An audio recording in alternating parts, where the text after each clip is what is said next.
Alors, Erev Tov à tous et toutes, Shana Tova, bonne année à tous et toutes, dans la joie et la bonne humeur. Que de bonnes choses à tout le monde.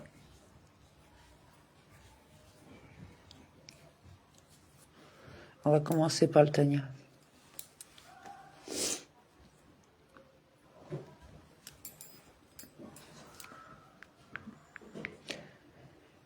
Alors, Vatnaf Elul, 5785, Igeres Hakodesh, chapitre 19. Il endosse la lumière comme un vêtement. Tehilim 104.2. Ce verset qui se rapporte à la Torah constate en ces termes que sa lumière se révèle après s'être revêtue d'un vêtement qui en occulte l'intensité. En effet, la Torah est l'intermédiaire entre la lumière de l'Insof, qui est infinie, et les mondes créés, subissant la limite.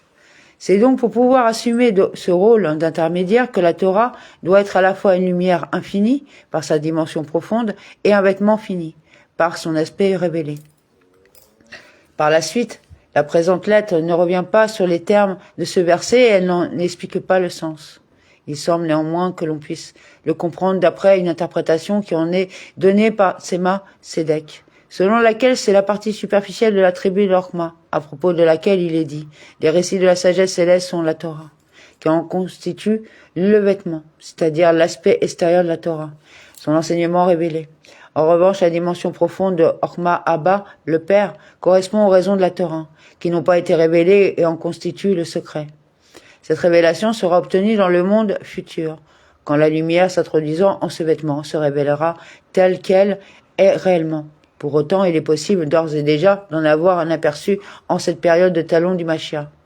Au même titre qu'il est une mitzvah de goûter à la veille de Shabbat les plats qui ont été préparés par le jour sacré. Rabbi Gino Zalman reviendra sur ces notions dans la lettre numéro 23 d'Igeres HaKodesh, mais en tout état de cause, il montre dans la présente lettre qu'en la partie révélée de la Torah, son vêtement se trouve aussi d'une manière cachée, sa lumière qui en est la dimension profonde. Il précise en outre la différence qui peut être faite entre la perception intellectuelle et la vision prophétique.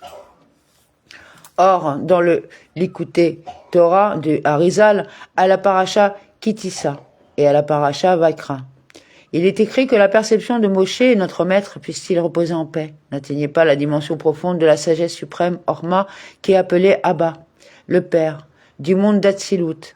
A fortiori, n'atteignait-elle pas non plus la séphira de Keter, qui la dépasse et qui est elle-même appelée Ari Ampin. En fait, elle portait sur l'aspect extérieur d'Orma, s'introduisant en Bina. Tout comme la dimension profonde de Orma est appelée Abba, le Père, celle de Bina est appelée Ima, la Mère. En l'occurrence, une âme vêtue d'un corps, y compris la plus haute qui puisse être, celle de Moshe, s'inscrit bien dans la limite de ce corps et elle ne peut donc pas percevoir ce qui la transcende. C'est la raison pour laquelle la dimension profonde de Orma, la soumission à Dieu, dépassant les limites de la création, lui échappe. Bien entendu, Ariampine, la partie extérieure de Keter, qui est tournée vers la création, mais il n'en est pas encore partie intégrante, et hors de sa portée. Elle ne peut donc percevoir la tribu de Orma qu'après son introduction dans celui de Bina, lui conférant les dimensions limitées qui lui sont indispensables au sein de la création, lequel à son tour se revêt des 7 séphirotes inférieures que l'on appelle Zeinamping. Ces 7 séphirotes inférieures sont Chesed, la bonté, Gevura, la rigueur, Tiferet, l'harmonie, Netzar, le triomphe, Od, la majesté, Yetzod, le fondement, et Malrout, la royauté. C'est en ces 7 attributs de l'émotion que Bina peut s'introduire afin de les mettre en éveil. En ce sens, l'émotion fait la preuve que la compréhension est effectivement parvenue à maturité et son intensité dépend de la profondeur intellectuelle atteinte par l'analyse. Le secret de la Torah. En effet, la Torah, bien qu'elle émane de la Orma suprême, se trouve elle-même dans le stade Zeher Ampin, la plus petite figure, lui imposant la limite. Bien plus, au sein même de ces séphirotes de l'émotion, elle est plus directement liée à l'attribut de Tiferet, qui doit résoudre l'antagonisme entre Chesed et Gevura. Le secret de la Torah est donc la descente de cette Orma suprême par le canal de Bina, vers ces 7 séphirotes de l'émotion, afin d'établir ce qui est caché, ce qui est pur et celui qui est dans son bon droit, en faisant intervenir l'attribut de Chesed, ou bien ce qui est disqualifié, ce qui est impur et celui qui est coupable, en agissant par l'attribut de Gevura. Toutes ces décisions en effet, porte la marque de la limite inhérente à la matière du monde. À l'opposé, la raison pour laquelle la Halara a été tranchée en ce sens ne subit pas cette limite et ne participe pas de cette révélation. Le Tanya rappellera donc par la suite que les raisons de la Torah n'ont pas été révélées, se répandant jusqu'à la fin des 4 séphirotes inférieures, qui sont Netzar, le triomphe, Hod, la majesté, Yesod, le fondement, et Malrout, la royauté. Ainsi, au même sens des 7 séphirotes de l'émotion, une distinction doit être faite entre les 3 premières Chesed, Gibura et Tiferet, éléments fondamentaux de la formation du sentiment, et les 4 dernières, Netzar, Hod, Yesod et Malrout, qui ne font que conforter le sentiment. Après son émergence, une étape nécessaire de la révélation est donc le passage des 3 premières séphirotes vers les 4 dernières. C'est donc à ce stade qu'était la perception de sa prophétie, dans sa dimension profonde, c'est-à-dire dans l'aspect inférieur de Netzar, Hod, Yesod et Malrout, à l'opposé d'un niveau plus élevé que Netzar, Hod, Yesod et Malrout. Il n'avait aucune perception profonde. On verra aussi sur le même sujet l'apport de la prophétie, du Harizal, au chapitre 1, de même que la seconde partie du Tanya, Shah, Aoud, Vea et Mouna, au chapitre 5. Le Tanya souligne ici que Bina peut se répandre en la dimension profonde de Netzar, Hod, Yesod et Malrout, précisément parce que ces 4 séphirotes ne sont pas la quintessence des attributs de l'émotion, comme on l'a montré, mais uniquement l'extension de celles qui le sont, Chesed, Gevura et Tiferet. La finalité des 4 dernières séphirotes de l'émotion est donc bien de faire descendre l'influence émanant des 3 premières vers les mondes inférieurs à Hatzilut, de permettre la transmission au sein de l'enchaînement des mondes. Il concevait uniquement l'aspect superficiel de Horkhma s'introduisant en Bina, qui se revête et se répand à son tour dans la profondeur de Netzar, Hod, Yesod et Malrout, dans le mystère des récits de la sagesse céleste, qui sont la Torah.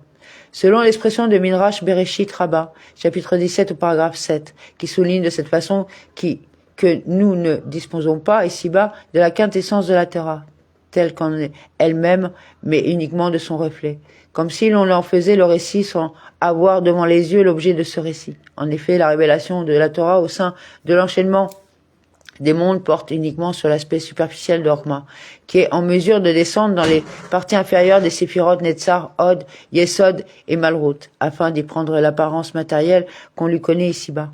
Les téphilines avec du cuir et les tzitzit avec de la laine. Il en résulte que la Torah fait bien intervenir dans sa révélation au sein de la matière les 6 attributs de l'émotion, à l'origine du secret de la Torah, comme on l'a montré, permettant d'en saisir les préceptes sans avoir connaissance de leur raison profonde.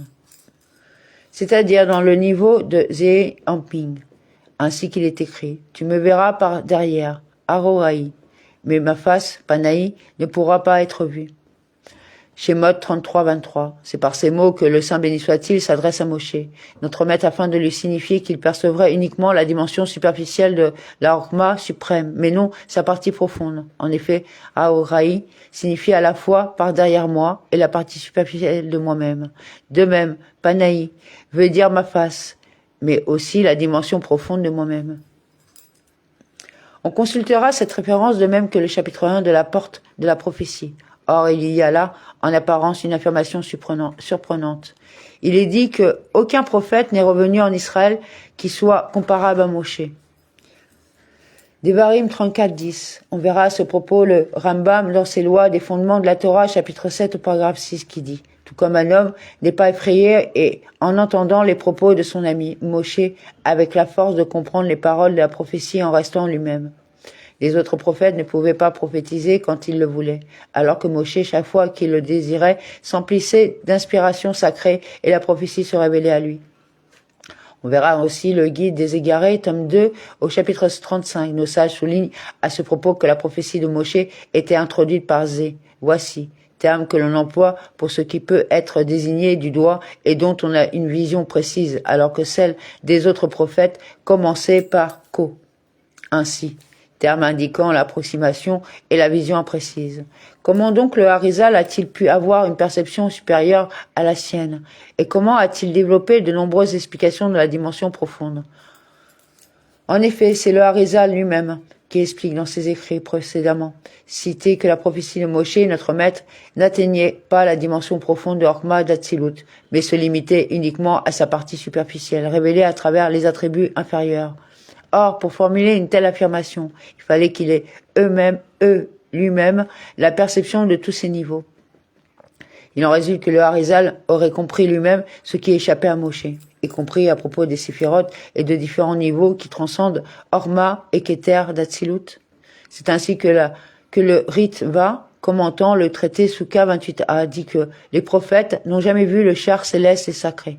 En revanche, son secret est connu aux sages de la vérité, c'est-à-dire à ceux de la Kabbalah.